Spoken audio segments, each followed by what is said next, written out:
conceptual perspective to things. People talk about a desire to be successful. All of the elements they think, intelligence, expertise. Hey, how much am I willing to give up? Stand commitment and are not committed to the struggle. Acquiescing to the struggle, they're committed.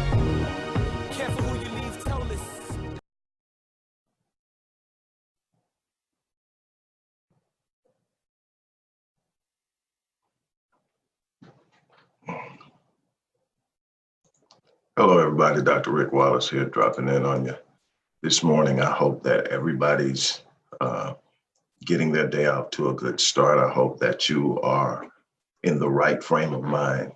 Those who have spent any time around me or anybody that pays attention to anything that I say, you'll understand that I place a great deal of gravity into mindset, how you think, how you perceive, how you make your choices and decisions, your belief system, and so much more.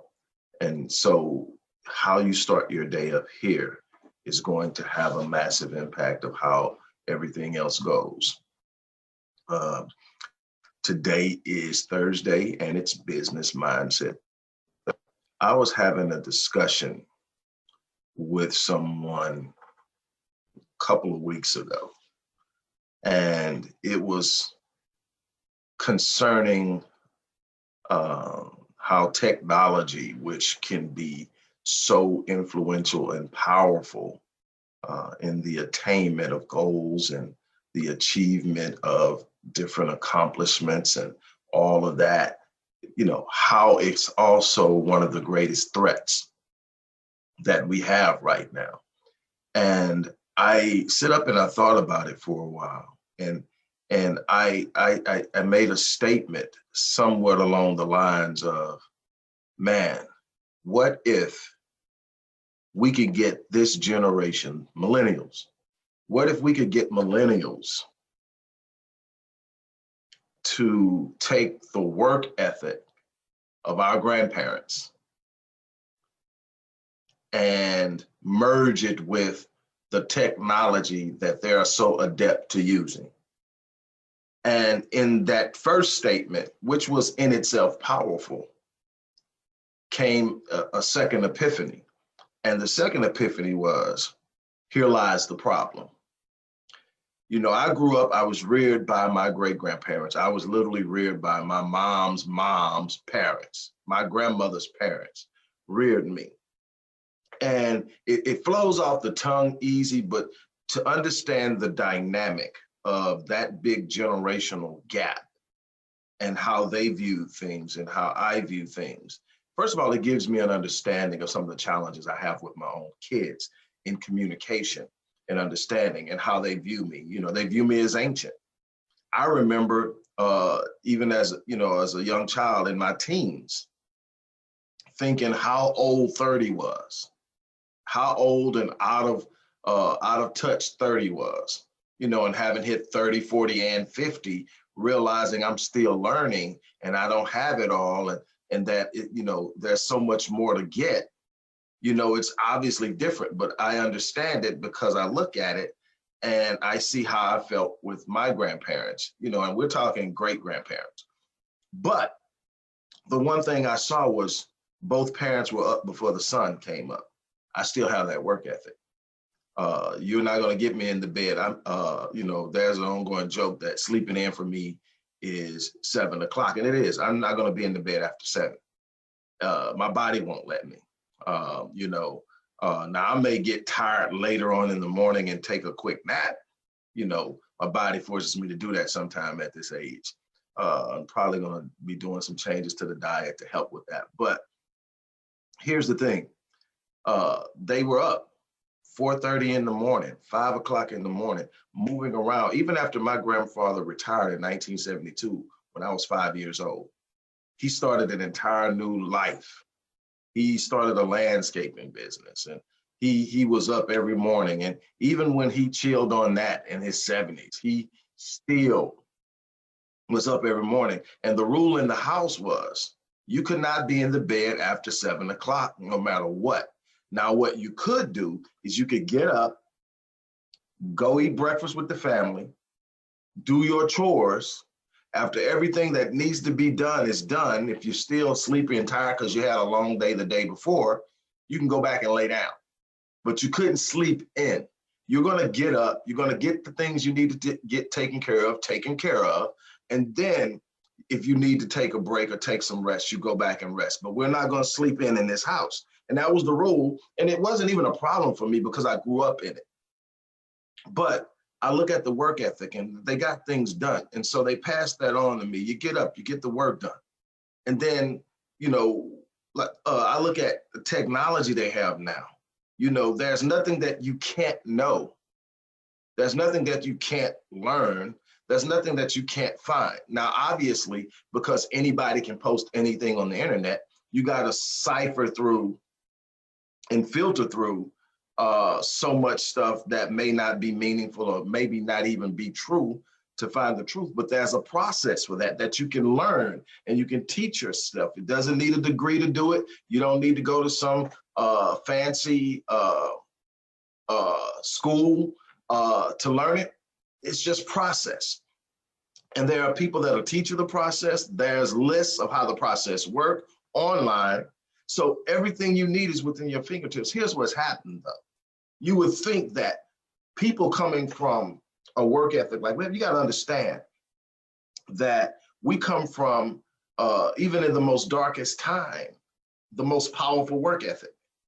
You got to think there have been slave graves that have been dug up and looked at, and you can see where these people will work so hard that their muscle tendons detached from their bones. And so to talk about a Black person being lazy talks about a lack of understanding of history. But in understanding this, here's the thing. You come from this, but somewhere along the line, technology assisted in the conversion of work ethic to empty expectation. And what do I mean by that? I mean that the more we advanced in technology, the quicker we had access to stuff. See, I grew up during a time, and like I said, relatively speaking, I'm not that old, I'm 52. But I grew up during a time where if I wanted to know something, I had to go to the library. It wasn't nothing in my hand to touch to look it up. I had to get off my ass. I had to get on my bike or catch the bus. And I'm talking before I had a driver's license, and I wasn't running around asking my parents to take me everywhere I wanted to go. That's something else. It was like if I wanted to get there and it was important to me, I figured it out. I knew they had things to do and there would be things that I couldn't get to that I would need them for, and I saved those for that. But I sit up, I get up, get on the bike or catch the bus. And the most extensive library in Houston during that time was the downtown library. Catch the bus downtown. During that time, that was easy to do because every bus went through downtown. Downtown was the transfer hub. That's changed. Now we got stations all over the place. So buses don't have to go downtown now, but it did then. So you get on the bus, you go downtown, you go up, and then you got to know the book you're looking for, but there's no way to look the book up on the internet because the internet doesn't exist. So you got to have a way of picking up on things, listening when people talk, writing stuff down, and understand stuff. So you go in, and so now you were researching stuff in the card catalog. The card catalog is things were told you where every book was. So you look up the book, you find the book in the card catalog, and you get the number off the book. And then you go wherever that section and shelf is, and you find the book, and then you check out the book, or you stay there and you read the book and you take notes. I did this all through school, just going to spend a lot of time in libraries, reading and learning. There was a time like early in life where my grandmother knew my passion for reading and knew my passion for wanting to know and understand stuff. At the age of 5, she brought the entire Encyclopedia Britannica. Many of you have heard the story before. Brought the entire Encyclopedia Britannica and had it shipped.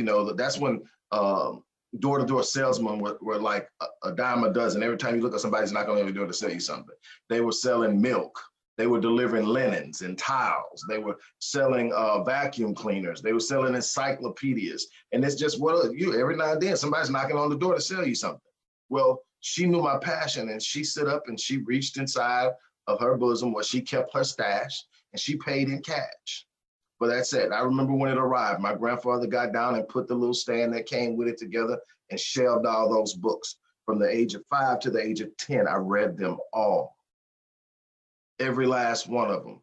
And then I became this little quoting machine of facts that drove people crazy. I still drive people crazy at times because I talk a lot. I've calmed down a lot, but very loquacious as a kid. But what I'm trying to get at is there was a yearning to learn, and not learn empty stuff. I want to learn stuff that had value. I want to learn stuff that people who didn't live where I lived, but lived in places I wanted to live, knew that I didn't know. Why do they do this way? Why is it important to do something like this instead of like this? What's the difference between the people that live where I live and the people that live over in Houston at the time? The go-to community, there are a lot of them now, but the go-to community then for, deep wealth was River Oaks, still where the old money resides. And, what's the difference? And then my grandmother knew a family that when she first moved to Houston, a Jewish family, when she first moved to Houston, she worked for them. She did their house and stuff until she got her license and started her process of eventually owning her own salon. She worked for this Jewish family, and they always talked about certain things. And one of the things that they would talk about was Napoleon Hill and Earl Nightingale. And so she would still communicate with them, and they were talking about Earl Nightingale. And so she found out that he had LPs. She went out and bought me Earl Nightingale LPs.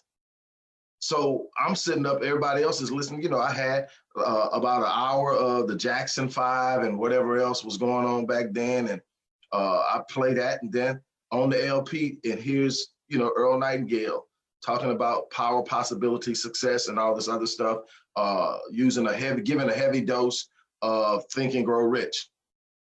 And, just learning about that. And so I wanted to read that. And it was just on and on and on. So I just got ideas in my head.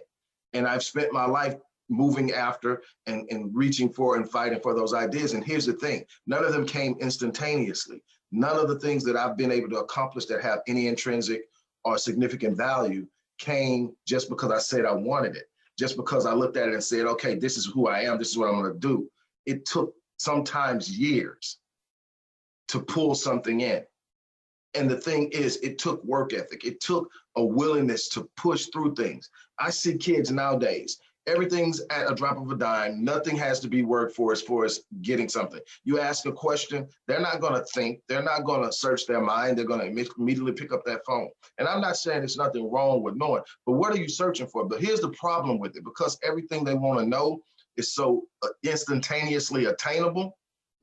They are at a stage now where they think that everything that they desire is going to be instantaneous. Everybody is in this vacuum of a microwave society where immediate gratification is the goal. If I can't get it now, then I don't want it, I can't have it, and I'm moving on to the next thing. You got so many people that are on their 30th thing. Why? Because they never got that immediate gratification. Or maybe they got some immediate gratification, but they didn't pay attention to it, and because they didn't get it the right way, they can't repeat it.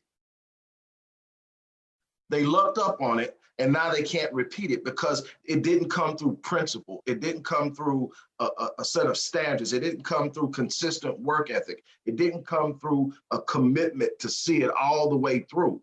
And that's the thing that we are missing now, is that we have lost the work ethic of our ancestors, our grandparents, and now we have the technology, but we don't have the work ethic. See, they had the work ethic, but they didn't have the technology. They didn't have the access. They had the work ethic, but many things that they needed to get to the next level was hidden from them. Many things that they needed in order to excel was not readily accessible. There were a few of us who were able to get out and find it. There were a few families that were able to get out and find it. But for the most part, the vast majority did not have access to the elements, the components, the knowledge, the systems that would help them do exceptional and extraordinary things. They had to work 3 times and 4 times as hard as anyone else to get ahead. And they were doing it. Like I said, my grandmother owned her own salon. And then she did this whole thing. I mean, she didn't stop owning it until like she was 90. She shut it down. It was initially in a place called Fifth Ward in Houston. And she shut it down. It was on Bringhurst and Farmer. And she shut it down, said she was going to retire. 1976, I was 9 years old. My grandfather had already retired in 1972. She came home, and after about 6 months of being at home with him, she said, "No, I got to go." She went off into this neighborhood that was right next to the neighborhood we grew up in. Our neighborhood was not affluent, but this neighborhood was recognized at that time as one of the most affluent Black communities in Houston. It was called Pleasantville. And there was an old folks community within the community, literally little houses where the elderly lived, and they had a center. She went in and used the shop they had there. They didn't have a licensed cosmetologist. She took over the shop, put her license on it, and she worked there until she was 90. And one of the funniest things that I would sit up and listen to when she would come home while I was still there before, I became an adult and moved out. When she would come home and say, "Oh Lord, these old folks getting on my nerves." I'm like, "Mama, you like 70 something. How old are these people?" And I went over there and meet them, and obviously she would be proud. And they were some older people. I mean, some of them over 100. But she kept doing this. But the thing is, that came from a work ethic that these kids today don't know. And I'm like, what if we took the technology that gives us access? Anything you want to know about anybody and how they're doing it is out there. There are no secrets. I've looked at some of the wealthiest people out there, the Warren Buffetts, Ray Dalio, David Swenson, and on, guys who make their money by making money make money. And they are readily sharing it. It's in books. It's in books after books after books of how it's being done. And it's nothing exceptional or extraordinary about them, except they're on their grind. They're true to their craft. They're not out there just making willy-nilly decisions. They spend hours upon hours understanding the market that they operate in. And they have developed their own unique approach to doing it. And each one of those approaches is a little different. There are some commonalities. They all look at the risk assessment. They all look at the cost assessment as far as fees are concerned. They also look at taxation. And then they're all going to, in some way, diversify. Those are things that are common among them, but they're not all into the same thing. But if you look at it and you search it, it's out there. Everything you want. If you want to get into Forex, there's enough information out there to get you ready to put you into Forex. If you want to get into stocks, if you want to get into indexing, like the S&P 500, something that's going to compound your investments is out there. If you want to learn how to be a better husband, a better wife, there's enough information and enough people out there. If you want to know anything, and then there are people, if you're real lazy, there are people like me. You come and pay me, I bring it to you, teach it to you, and get you. You tell me what you want, I get you there. There's absolutely no reason anybody should be struggling now. The problem is we've got a mindset that does not match the access. If we had the mindset of our grandparents and great-grandparents that knew, if I don't get up early this morning and grind until I can't grind no more, I'm not going to eat. And what happened is those older people grind and grind and grind and worked and worked. And some of them built some decent platforms on which to launch their children. And their children got out and worked. And then they set up, and what happened is it got a little easier. And then technology became a little more advanced. And what happened is we produced a lazy generation. They just want to sit around and look at screens. They want to sit around and play games on screens. They want to sit around and play music from screens. They want to sit around and look up stuff and share stuff from screens. They want to be on Snapchat Instagram, watching people present stuff on screens, and never ever thinking that there's the power within the screen to give them a life that they never dreamed of, because they don't have the work ethic or the drive of the ancestors, of those who came before them. They don't have the, if we could just find a way to take the work ethic of our parents and grandparents and merge it into this world of rapidly evolving technology, and do it with a specific mindset that there's something we're going to accomplish with this technology. The possibilities are endless. They are literally endless. But what are we doing? Rolling around. And then as I'm sitting up and I'm talking to my buddy, we're at the cigarette shop, and I'm talking about it. I'm like, well, how much are you doing it? And I said, and I'm looking at it, and I'm doing it more than the average person. But have you done it with a mindset of how you're thinking about it now? Yes, you're up at 4:30 every morning, 5 o'clock every morning. Yes, you're seeing the kids off and you're getting ready and you're doing everything, and you've done some things. You've gone through a process of losing and having to recover, and you've done great at recovering. You're not back yet, but you've done great at recovering, and you're still progressing. But could you be doing more? Are you optimizing the technology? And so here's what I'm going to leave you with. You've got to have a mindset. You got to have a mindset to grind. And when I say grind, I don't mean kill yourself. I mean have balance, but be seriously committed to putting in some work. Be committed to going the distance. Be committed to being, having to overcome some setbacks, some delays, some frustrations, some disappointments. Be committed to having to push past some people who simply are not going to like you because you are moving. Be committed to rising to the next level every time you hit a platform. Your job isn't to get to a place of comfort and chill. Your job is to hit these platforms, raise your hands in victory, and then set your eyes on the next platform and climb and grind and fight and push. And now you've got the opportunity to do that on rapid, because you've got technology that your forefathers, your ancestors, your parents did not have. We've got to look at what's in front of us. Literally, no nation now that has internet, unlimited internet, has borders. I do business outside the US and been doing it for years. There's so much you can get into. There's businesses you can get into with hardly no startup overhead. You can literally sell products that have already been created, have them drop shipped from the manufacturer, wherever that is, directly to the customer you sell it to. And you can do that with a site that you can create for free. And then while doing that, you can study and understand how to promote it. It's so many videos on there on how to promote it, how to get organic traffic, how to get paid traffic, how to build long-term relationships, how to engage in customer engagement so that you build relationships with your target market. All of that stuff is out there.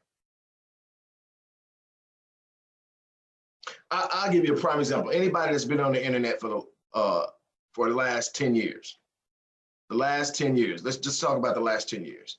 And you've been anyway interested in some kind of e-commerce, some kind of business you do online.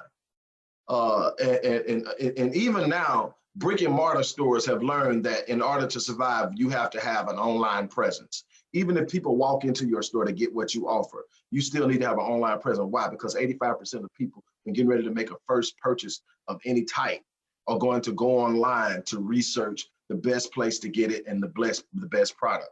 So you need an online presence. And then if you meet somebody and they've already decided they want to work with you, and they say, but I'm going to go check them out. And if they search you and they can't find you, you're going to lose some of that business. So you still need an online presence. But Anybody that's been around for at least 10 years on the internet and been interested in any type of e-commerce, having a site and making your site searchable, you've heard the term SEO and all the other terms that go with it. Have you noticed that right now you still hear it, but you don't hear it at the level you used to hear it at? It's not pushed and sold by service providers the way it used to be, that it's either dumped into other programs, or for the most part, people have kind of picked up on. Why? Because it was available. And those who really wanted to learn about it learned about keyword density, long tail keywords, header placements, where to place your keywords, keyword stuffing, all of these different things that are part of that conversation that had such a big force in creating organic traffic, meaning traffic you didn't pay for. People were searching for something and your name popped up in their search. That kind of thing comes from SEO, search engine optimization. Now it's so natural and so people know so much about it. Almost anybody that's in the business can have an educated conversation, a knowledgeable, educated conversation about it, because it was there. It was that you're able to go out and get it. And you can do that with anything. There's absolutely nothing that you want to do that you can't do. Is it a process? Yes. Now I came up doing it. I decided to do this thing back in 2000. New internet, new, not everybody had a computer, smartphones hadn't hit yet. That's when the next hair chirp thing was still going on. But I had to go out and bump my head a lot, because that's back when they had a bunch of one button, one button push, one click, one push, and everything is gonna work for you. And you go by it and you click it and nothing happened. I went through all that, but what I did is I learned from my mistakes. And I went through it. And then when I found people who knew something, and I kind of checked them out and listened to them for a while and realized I think they really know something, I went and said, okay, I need you to shorten my learning curve, how much you charge. And I paid for it. But a lot of it I had to get on my own. And now I share that with businesses. I share that with individuals. And it's a part of the services I offer. I cut the curve. I shorten the curve. But the thing is, it's out there for the person who doesn't want. If you don't, I tell people all the time, that you have that, why you don't share it? I said, because it took time. I invested parts of my life into learning this, and that's valuable, and I'm going to use it. Now, here's the thing is, well, I don't want to pay for it. You don't have to pay for it. That's the beautiful thing. I tell people all the time, you don't have to pay for it, but you're going to have to go out there and get it. Now, if you want to do that, hey, there's a value in going out and getting it and learning it on your own and finding it. There's a sense of accomplishment in doing that, but there's nothing wrong with sitting up and saying, I want to cut the curve. This dude knows I'm gonna pay him. I do it. I still do it. I don't know everything. And if I want to shorten the curve, I get with the people who are at the apex of the game and say, okay, what are you doing? And I never go in thinking somebody's going to say, hey, man, I got you. Come on, no charge. Now, there are times that I come in and people recognize that I have something they want and we barter. But that's what I'm saying. You got to be hungry enough to put it all in. We've got a whole generation that if they push the button and it don't pop up, they done. What if we merged this technology with yesterday's work ethic? What could be possible?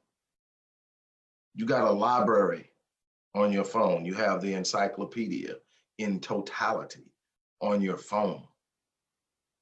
You have the advice of thousands of experts in any field you can imagine on your phone. What are we going to do with this information? Stop expecting instant gratification. It rarely comes with intrinsic value, anything of intrinsic value, anything of a significant value. It simply is a feel-good moment. You want something solid. You want something valuable. You're going to have to put in some work. You're going to have to experience some setbacks. You're going to have to go through some delays and disappointments. That's a part of the process. You got to be committed to go the distance. And on that note, I'm going to check off of here, but I had to drop in this moment this morning and share this with you. I hope that it encourages you. I hope that you get something from it. I hope that you take it and just think about it for a while. You can never replace work ethic with technology.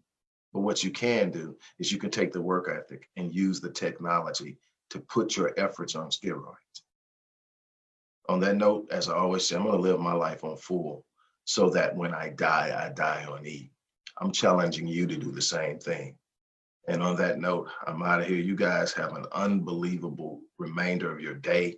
I'm going to do everything I can to get back to you at least once more in video. I'll be sharing a lot of other stuff on a number of my different pages. So just hang in and get what you can. Go to work. That's the end thing. Go to work. I mean, go to work.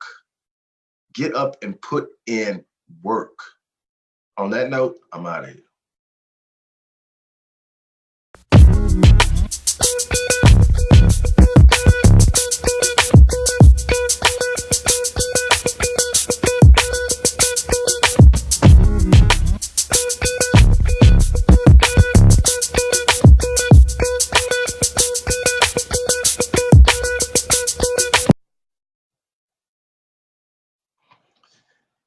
Hello, everybody. Dr. Rick Wallace here. I hope that you guys are off to a great start as far as your week is concerned. I hope that you are coming off of a good week where things went well, were profitable, prosperous, and productive. Even if it wasn't, make a recommitment this week, make the necessary adjustments, and get back in the game. This is a marathon. This is a game of perseverance and resilience. It is about making the necessary adjustments. It's about remaining committed and finishing what you're starting. Not everything is going to go your way. That's something that you're going to have an understanding of and be okay with, because things simply happen. Nobody's perfect. No situation is perfect. There's always going to be something that you're working against. That is a part of the process. You have to prepare yourself to be in process. You have to give yourself permission to be in process. The moment that there's nothing wrong with the pursuit of perfection. But what you have to understand is the pursuit of perfection is the pursuit of completion. And in the pursuit of completion, you are going to be always moving towards it. When you're complete and finished, you're done. That means you finished your work. That's the end of the game. That's when you shut it down and you call it a wrap at the end of life. When you look up and you are able to read the pages of your legacy that you've built, that you're leaving the world, that's when you reach perfection, is when it's done. It's not about everything being absolutely in alignment. Perfection is completion. It means that what you started to do has been absolutely done to its fullest. There's nothing left to do. And so you're pursuing perfection, but perfection is a far way off. What you're doing is you're going through the process of achieving perfection. And in the midst of that, you're going to have disruptions. You've got to be okay with that. That's just simply the way it is. I'm going to be brief again this week, but I just want to hit something home. There are a number of different things that are at the top of the list, say the top 10 reasons why people fail at business. And what I'm going to talk to you about today is definitely in the top 5. And it's an unwillingness or an inability to invest in oneself. And when I say that, I mean in every way possible. Investing time, investing energy, investing effort, investing capital, currency, and resources into yourself. I see people all the time attempting to fund business ideas that they have not invested in themselves. One of the things that an average venture capitalist or angel funder or someone that understands what investment in business and venture is, one of the things we're going to look at, how much have you already put in of your own resources? whether it's time, energy, effort, money. They're going to want to see what's invested. Just the idea alone is not going to attract true investors, people who will put in the money necessary to fund your idea. There's money out there. There's always capital out there. There's always resources. And I tell people all the time, your number one resource is your resourcefulness. It's not the money you have in the bank. It's not the people you have on speed dial. It's not your potential investors. It's your resourcefulness, the ability to know what you need and find a way to get it. That's going to be what holds you together. That's going to be what provides the confidence to create calmness in some very hostile and volatile situations as you're trying to work this thing out. It is a process. But the thing is that most people want something, but they don't want to invest in it. I tell people all the time, what I see with most people is they have a wish list versus a list of goals, aspirations, and benchmarks. And what's the difference between goals and wishes? Goals are something you look at, you measure the cost, and you pay the price. Goals are something you sit up and you say, okay, I'm going to have to put this in. I'm going to have to invest this. I'm going to have to take this much time. I have to do this. Then you pay the price and you reap the reward. A wish list is those things. Is a list of things people want but are not willing to pay for, not willing to put in the work for, not willing to be committed to. That's a wish list. It's just something on paper that looks nice, and it will be fun if you were able to do it. It'll be great if you were able to have it. But the truth of the matter is you're not putting in the work. You're not investing. You're not putting skin in the game. And then you'll turn around and want people to support something in which you have not supported. Sitting up and saying you want to do it, sitting up saying that you're good enough to do it is not enough. You have to be able to put in the work. You have to be willing to put in the work. You got to be willing to take some of your own paper and invest it in yourself, invest it in courses, invest it in material, invest it in inventory, invest it in whatever it needs to grow you. You're going to have to invest in yourself at some point in time.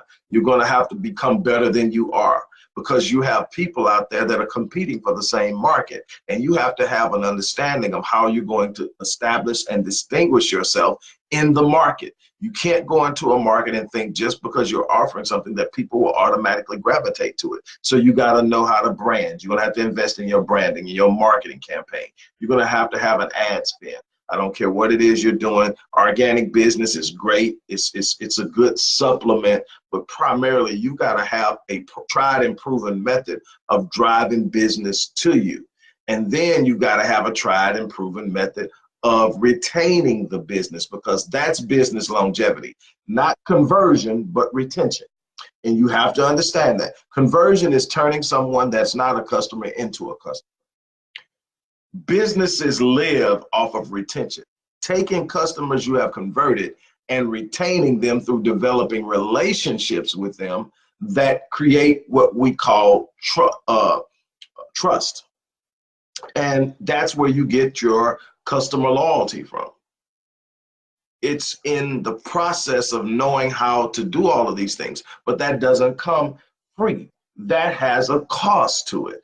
And what I see and what really bothers me is how many people want something that they're not willing to invest in. And then they expect someone else to invest in them. You are going to have to be your first investor.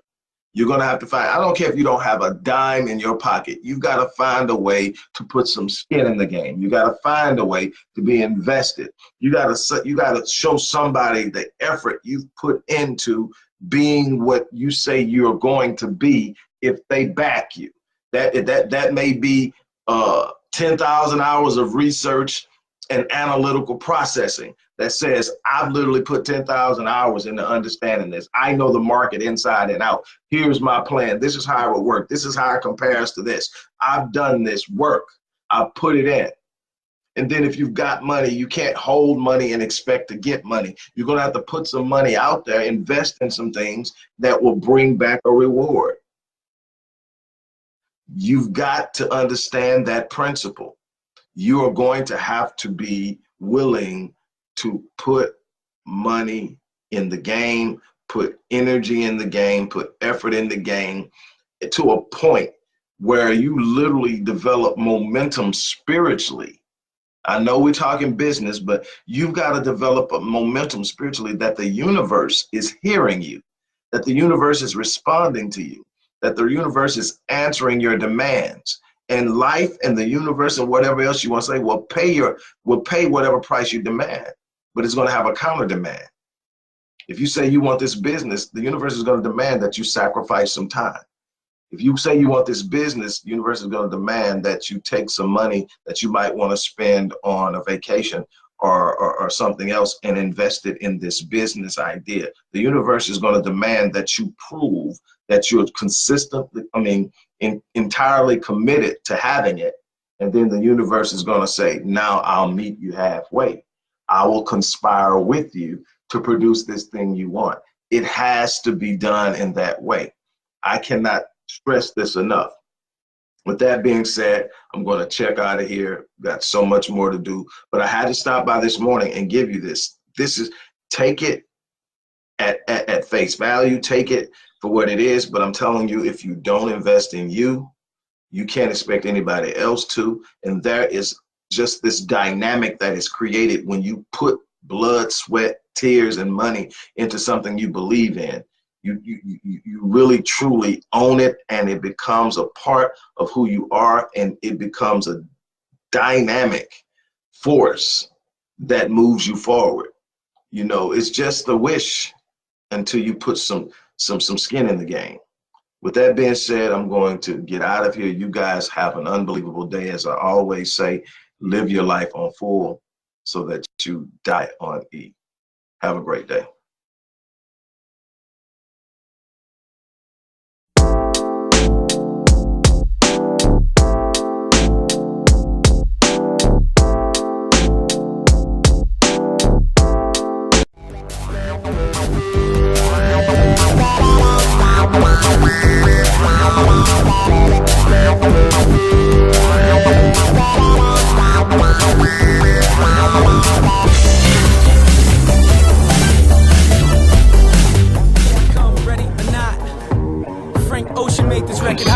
From a conceptual perspective, people talk about it as success. All of the elements they think, intelligence, expertise.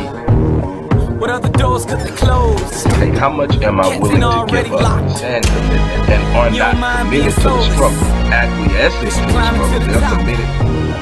Careful